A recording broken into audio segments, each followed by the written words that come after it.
परीक्षा प्रकरण इच्छा जीत। सही न सकै सन्मुख जीव इच्छा, सही न सकै सन्मुख जीव इच्छा। ख्वाहिश टेर सुनत कुम्हिलावे, कर देता ही भ्रमित भयो लज्जा। सही न सकै सन्मुख जीव इच्छा। को है करत जात का होवे, विवश किए फिर करे कुशिक्षा। ज्यों ज्यों पावे त्यों हठिलावे, यतनी अनेक टरे नहीं तच्छा। सही न सके सन्मुख जीव इच्छा, सही न सके। पावत जोर करे वह चौगुन, झपटी चहे दातहि गही बच्चा। नाना युक्ति मिटावन उसके, बढ़त जाए नित नाव प्रतीक्षा। सही न सके सन्मुख जीव इच्छा, सही न सके। लय निज भेंट हर्षि उठि धावे, नहीं झगरे जहीं उलटि कनिच्छा। निज अज्ञान खड्ग गही सन्मुख, नहीं स्मरण असंख्य परीक्षा। सही न सके सन्मुख जीव इच्छा, सही न सके। ख्वाहिश दूरी न दे के साधन, जहिते होए सदै निज रक्षा। सहन करन फल जानी न पावे, बल तेहि होए अचाहय नीचा। सही न सके सन्मुख जीव इच्छा, सही न सके। सकल फिक्र तजि फिक्र करे, यह जगत जहेर धरि अमृत सच्चा। सब साधन गई धीर तोस ले, जग अवरे बना भूल दीक्षा। सही न सके सन्मुख जीव इच्छा, सही न सके।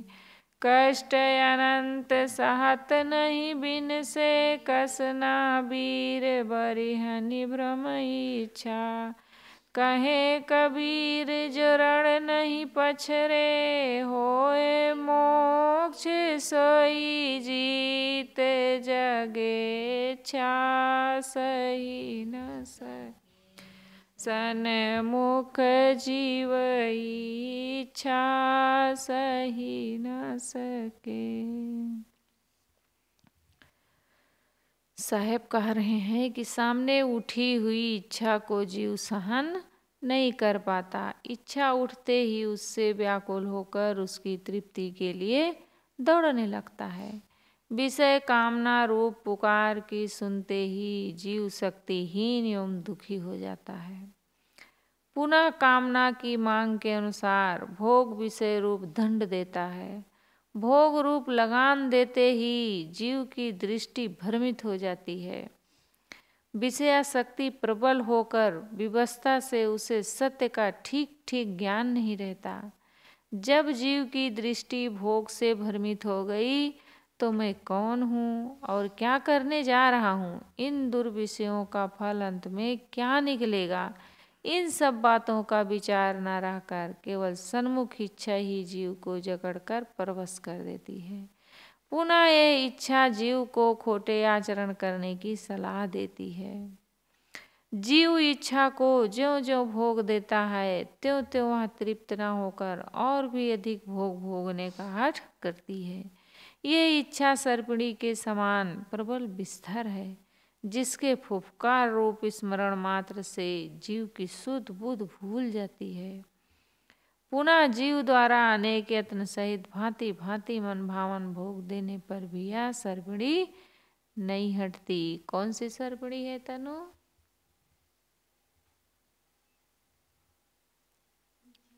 हाँ, इच्छा रूपी सर्पिणी। ये जितना ही भोग देते जाओ ये हटती नहीं है। और ज्यों ज्यों इंद्रिय विषयों की खुराक पाती है त्यों तो उसकी भूख चौगुना बढ़ती जाती है और जीव को अधिक सताती है।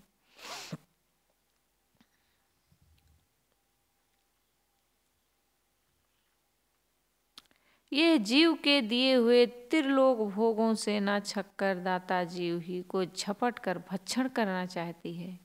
एक एक विषय भोगने की कई रीतियां निकाल कर जीव से भोगता है।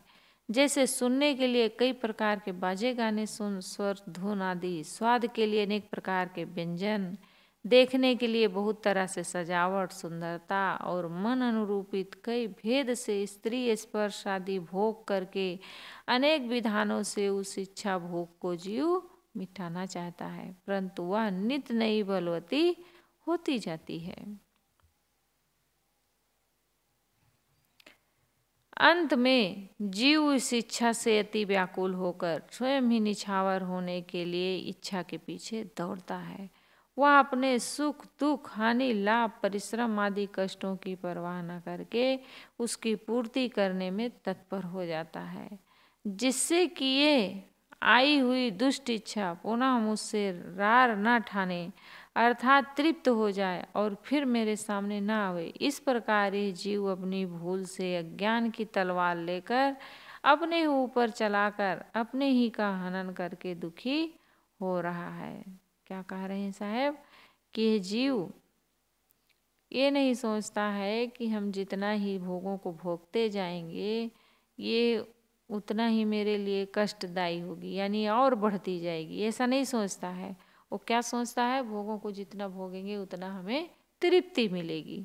और इसी चक्कर में वो ये एक प्रकार का अज्ञान है कि जो भोगों से तृप्ति चाहता है, यही साहब कह रहे हैं अज्ञान की तलवार लेकर मानो वो अपने ऊपर ही चला रहा है, अपनी ही हानि कर रहा है और दुखी हो रहा है। आप स्वयं चैतन्य होकर जड़ विषयों में सुख की कल्पना की और उसमें चंचल हुआ, आप ही दुखी होकर नाना प्रकार के भोगों का आदी बनकर सब प्रकार की दुर्गति आप ही सह रहा है। अब इस जीव को यह स्मरण नहीं है कि मुझ में जैसे जड़ाध्यास बनाने तथा पुष्ट करने की शक्ति है, वैसे इन जड़ाध्यासों को परख परख छोड़ने और मनोदेगों के को अभ्यास से रोकने की भी अनंत शक्ति विराजमान है। ये दृष्टि गुरु पारख बिना जीव को नहीं है। जो कामनाएं चलें उसके अनुसार भोगों को ना देना ही इच्छा को मिटाने का मुख्य साधन है। इच्छा को मिटाने का मुख्य साधन क्या है सुनिष्ठा?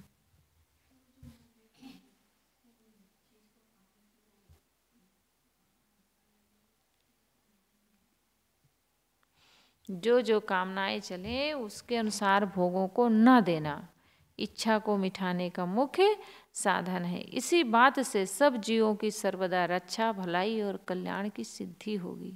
ये जीव इच्छा सहने अर्थात मन मार मार कर रहने के लाभ को जानता नहीं। इसका वह लाभ मिलता है जो संसार के भोगों से स्वप्न में भी नहीं मिल सकता।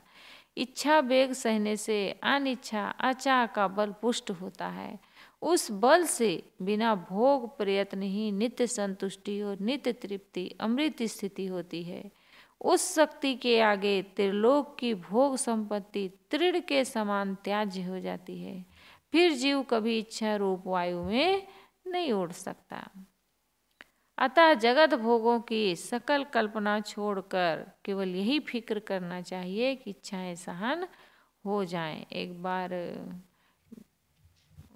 एक बकरी को राजा ने कहा, अकबर अकबर कहता है बादशाह कि इस बकरी को कोई तृप्त कर दे तब मैं उसे बहुत सारा इनाम दूंगा। तो अब बहुत लोग आए, उस बकरी को खिलाएं, कितना भी खिलाएं, लेकिन जैसे उसके सामने चारा धरे तैसे वो फिर दौड़ पड़े, झपट पड़े। तो कोई उसको तृप्ति नहीं कर पा रहा था, बकरी की आदत। तो बीरबल से कहे, बीरबल इसको तृप्त कर सकते हो? बीरबल कहे, हाँ हुजूर, हम तृप्त कर सकते हैं। कहे फिर कर दो, तब फिर जानू। तो बीरबल उसको ले गए और एकांत में, और उसके सामने हरा चारा रखे, और जैसे वो खाने के लिए दौड़े तैसे उसे एक डंडा मारे, उसको एक डंडा मारे मुंह में। जैसे जैसे वो दौड़े, जब जब दौड़े उसको दिखाएं, और जैसे वो दौड़े तैसे उसके मुंह में एक डंडा मार दे।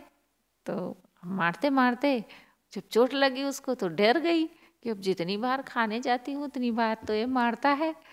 तो खाना बंद कर दी, उस उधर देखना भी बंद कर दी। तो लेके आए बीरबल, तो कहे रखो इसके सामने घास। अब रखते हैं तो बकरी उधर देखती ही नहीं है, क्योंकि उसको डर हो गई है कि ये हमें मार देगा। और बादशाह ने कहा कि कैसे बीरबल, तुम कैसे इसको तृप्त कर दिए? कहे कि अब हुजूर मैंने पेट भर दिया इसका। कहे आज तक इसका पेट कोई नहीं भर पाया था, तुम कैसे भर दिए? तो कहने का मतलब है, कहानी हम लोगों के लिए आती है कि जहाँ जहाँ मन दौड़ता है उस पर मन को चाटा मारना चाहिए, उसमें दोष दर्शन दिखाना चाहिए कि हमारे लिए ये हमारी तृष्णा को और बढ़ाने वाला है। जहाँ जहाँ ज़्यादा अनैतिक ढंग से अगर मन ज़्यादा दौड़ता है, कोई भी चीज़ है खाने पीने सोचने, तो वहाँ से उसको भोग मतलब चाटा मारना चाहिए। कैसे चाटा मारेंगे मन को? उसमें दोष दर्शन दिखाना चाहिए कि नहीं, हम इसमें इस भोग को तुम्हें नहीं दे सकते हैं, क्योंकि हमारे लिए दुख का कारण बनेगा। तो जगत भोगों की सकल कल्पना छोड़कर केवल यही फिक्र करना चाहिए कि इच्छाएं सहन हो जाएं, अर्थात इच्छा अनुसार भोग न देकर इच्छा जित हों, हम स्वस्वरूप में विराजें। इसके लिए जगत सुख को विष से भी विष जानकर उसे विवेक और साधन बल से शीघ्र त्यागते हुए, जो सर्व का साक्षी है, स्वतः अमृत अविनाशी अपना स्वरूप है, उसी में ही जीव ठहर रहो। अमृत स्वरूप में ठहरने का उपाय यही है कि औषधवत कल्याण के लिए सब अंग रखें, विशेष सब साधनाओं का विस्तार मानस विजय प्रसंग से मनन करें। धैर्य संतोष और सजगता गुरु शिक्षा है। अपने गुरु मार्ग में चलते हुए उबे डूबे घबरावे नहीं, शीघ्र चले या धीरे, जिस प्रकार पतन होने का भय न हो उसी प्रकार धीरता पूर्वक अपना मार्ग तय करता रहे। ना चलने वाले से चलने वाला अवश्य मार्ग पूरा कर लेगा, ऐसा समझकर यथाशक्ति प्रयत्न से गुरु मार्ग में लीन रहें। डिगे नहीं, यही धीरज है। अंदर बाहर प्राप्त अप्राप्त भोग विषय और कामना को त्याग कर स्वरूप में अनुराग करें। नर नारियों, नाना मत पंथों और नाना स्वभावों के भांति भांति के भुलावे, छल बल और लोभ लालच में कभी न भूलें। सदैव उन सबों से सावधान रहें, बस यही गुरु मंत्र है। हे जीव, जब तू दैहिक दैविक और भौतिक अनंत आपदाओं में विनष्ट नहीं हुआ, अनादिकाल से दुख सहते हुए आज तक तू बना ही है, तो क्या अब इच्छा त्यागने के अल्प कष्ट से विनष्ट हो जाएगा? नहीं नहीं, इच्छा रोकने से तो तू सर्वश्रेष्ठ हो जाएगा। तब फिर इस इच्छा डाकनी को जड़ मूल से ध्वंस करने के लिए तू क्यों नहीं श्रेष्ठ वीर बन जाता? तू अपने को अजर अमर जान, इस दुखदायिनी सर्पिणी को मार कर थीर हो जा। गुरुदेव कहते हैं कि जो इस इच्छा को जीतने के ध्येय साधन विचार और वैराग्य आदि से न पछड़िएगा। इच्छा को जीतने के साधन क्या है? साध्या,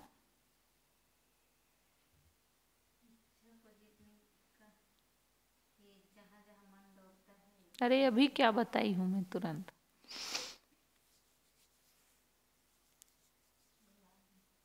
इतना जल्दी? नहीं सुने? कोई नहीं सुने? कहाँ रहे हो सब लोग? स्नेहा सुने ही, ध्यान देगी। सुने हैं लेकिन भुला गए ना। जबरदस्त भुलक्कड़ हो तुम लोग, तो भूलन लाल से उस पार हो गए।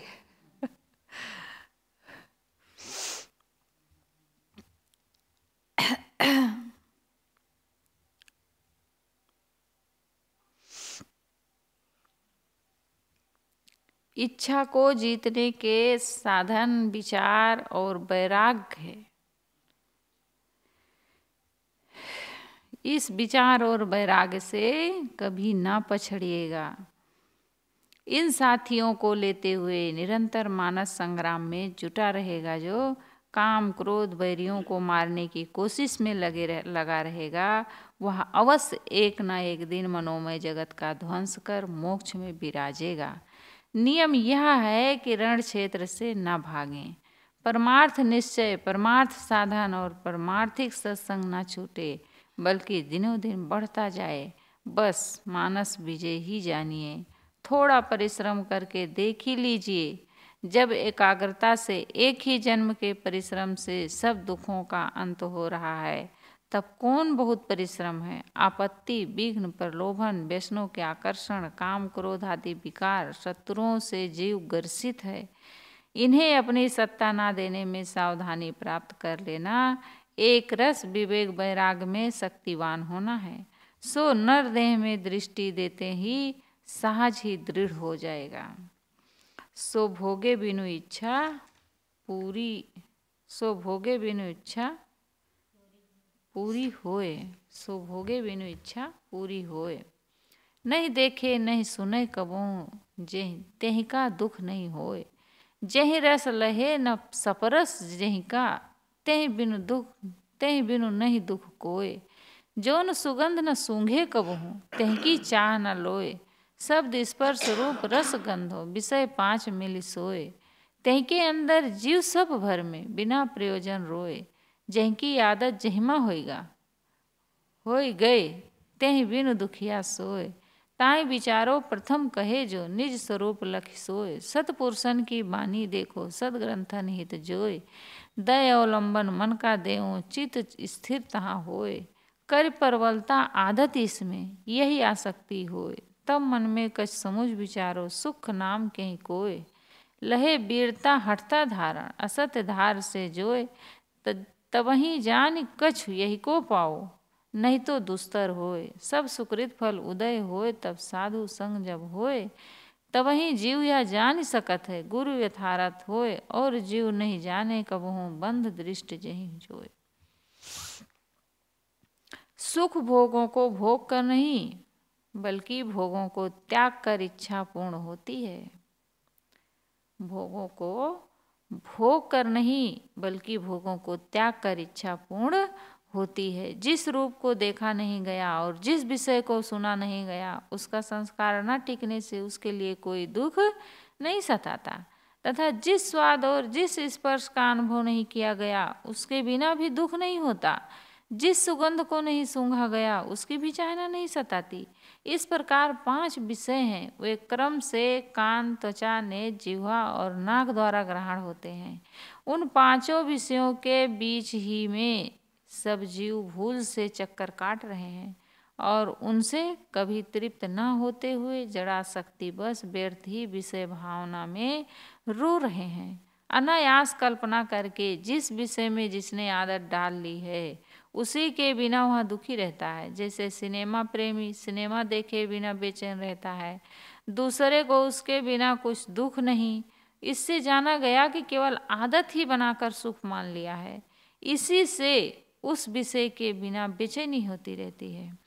ऊपर जो कहा गया है उसी को विचार से दृढ़ करना चाहिए। और विषयों का दृष्टा विषयों से भिन्न स्वतः प्रकाश ज्ञान मात्र है, ऐसा अपने स्वरूप को विचारना चाहिए। पुनः सत्य वक्ता सत्य रहस्यवान संतों के निर्णय वचन सुनना और देखना चाहिए, जो कि पारक ज्ञान के सदग्रंथों में हितैषी वचन पूर्ण रूप से भरे हैं। उन्हें भली प्रकार मनन करना चाहिए। सदग्रंथों के निर्णय वचनों को पढ़ने, समझने और मनन करने का मन को आधार देकर ऐसा अभ्यास बनावें कि उसी में चित्त की दौड़ मिटकर शांति मिल जाए। निर्णय सदग्रंथों का अभ्यास करते करते समाधि सी हो जाना चाहिए। इसी की प्रबलता हो, इसी की आदत हो और इसी की आसक्ति हो जाए। इस प्रकार निर्णय वाणी में अपने को रमा दो। जब इस प्रकार गुरु निर्णय की आसक्ति हो जावे, तब हृदय में विचार करके देखो, सुख जिसे कहते हैं वो क्या है। भाव या कि मनोवृत्ति शांत होने पर ही यथार्थ सुख का पता लग सकता है। कब लगेगा यथार्थ सुख का पता? जब मन की वृत्ति शांत हो जाएगी, तभी यथार्थ सुख का पता लग सकता है, अन्यथा नहीं। फिर वीर भाव और हट करके असत्य धार अर्थात कल्पित भावनाओं को रोकने का अभ्यास करो। कैसे रोके?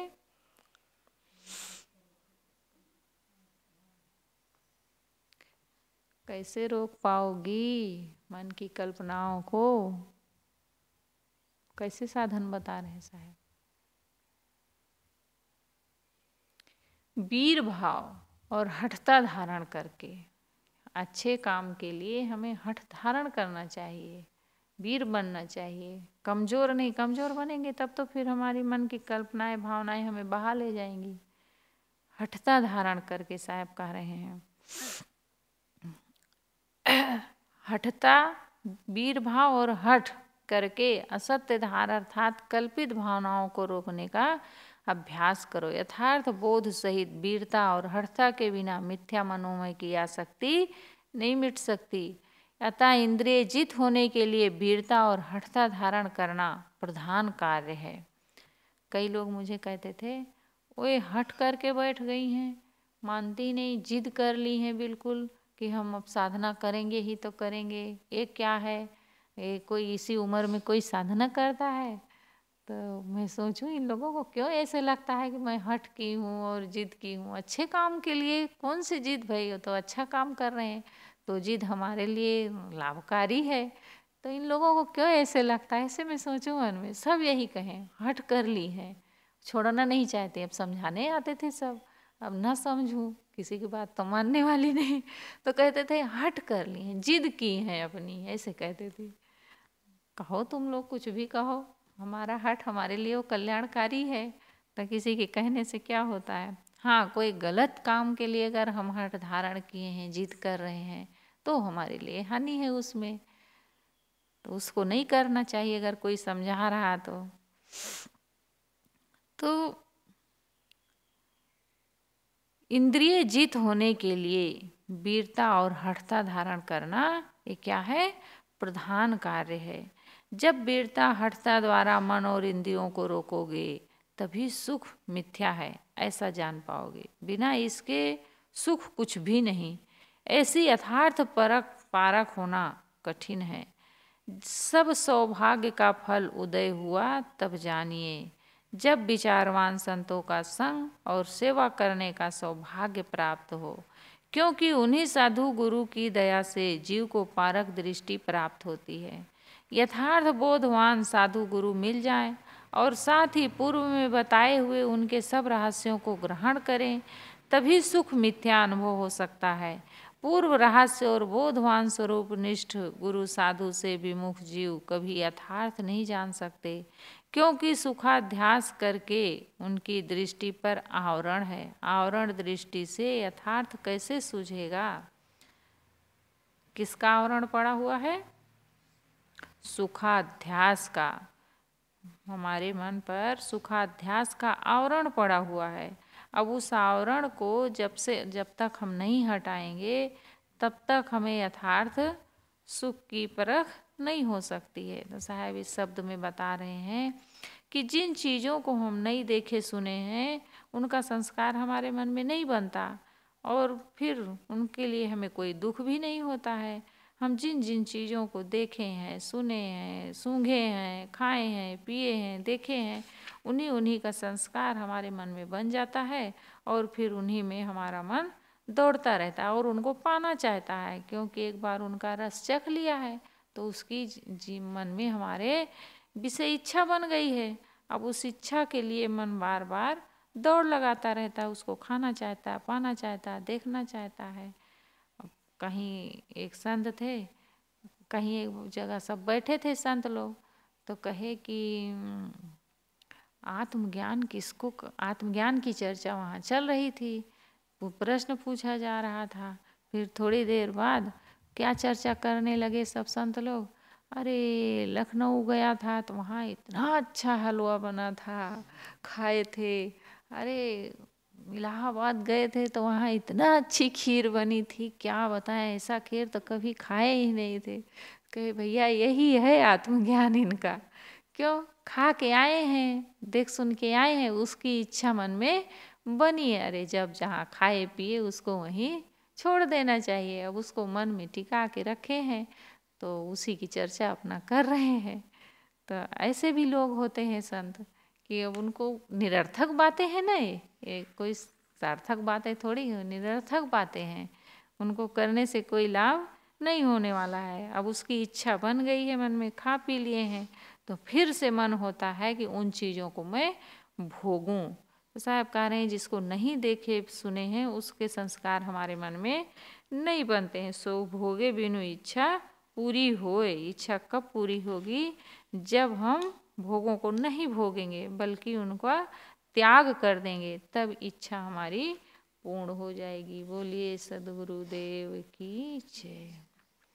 वंदन है